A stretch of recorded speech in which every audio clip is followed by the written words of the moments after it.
And let's finish the first chapter of David Copperfield. Here's what we know so far. David has yet to be born. His mother is very young. His father has already died 6 months ago. His aunt, Betsy Trotwood, is there with his mother, and there is a housekeeper named Peggotty, who has a nephew named Ham, who has run for a doctor. Those allied powers were considerably astonished when they arrived within a few minutes of each other to find an unknown lady of portentous appearance sitting before the fire with her bonnet tied over her left arm, stopping her ears with jeweler's cotton. Peggotty, knowing nothing about her, and my mother saying nothing about her, was quite a mystery in the parlor. She was quite a mystery in the parlor. The doctor, having been upstairs and come down again, and having satisfied himself, I suppose, that there was a probability of this unknown lady and himself having to sit there face to face for some hours, laid himself out to be polite and social. He was the meekest of his sex in the midst of little men.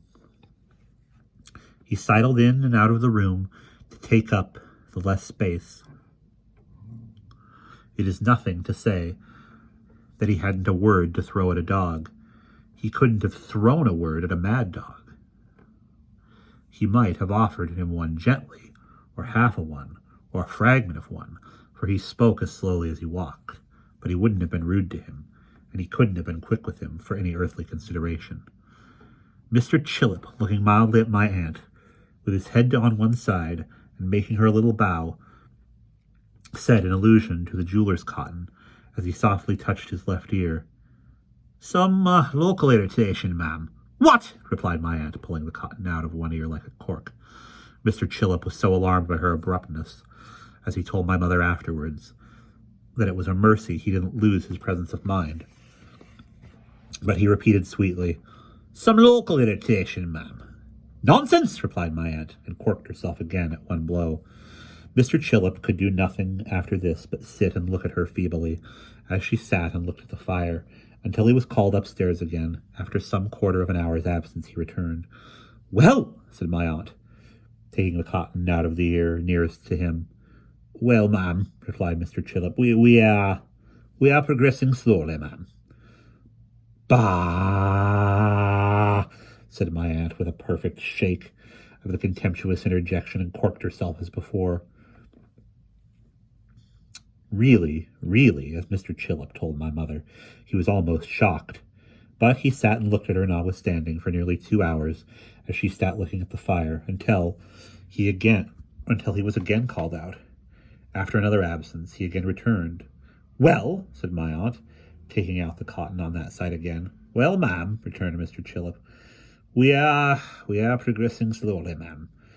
"Yah!" said my aunt, with such a snarl at him that Mr. Chillip absolutely could not bear it. It was really calculated to break his spirit.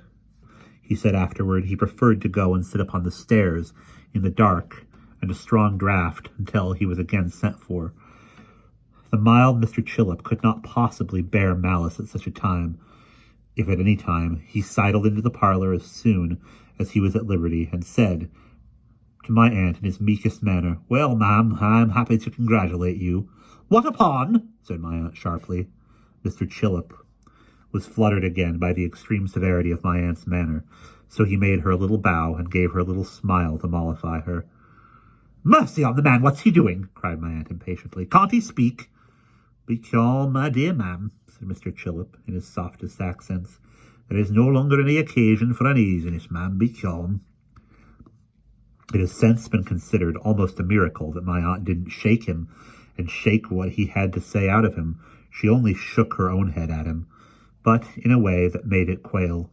"Well, ma'am," resumed Mr. Chillip as soon as he had courage, "I am happy to congratulate you. It is all over. All is now over, ma'am, and well over." During the 5 minutes or so that Mr. Chillip devoted to the delivery of this oration, my aunt eyed him narrowly. "How is she?" said my aunt, folding her arms, with her bonnet still tied on one of them. "Well, ma'am, she will soon be quite comfortable, I hope," continued Mr. Chillip.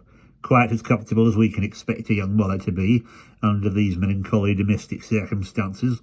There cannot be any objection to your seeing her presently, ma'am. It may do her good. And she? How is she? Said my aunt sharply. Mr. Chillip laid his head a little more on one side and looked at my aunt like an amiable bird. The baby, said my aunt. How is she? Ma'am, returned Mr. Chillip. I apprehended you had known it's a boy. My aunt never said a word, but took her bonnet by the strings, in the manner of a sling, aimed a blow at Mr. Chillip's head with it,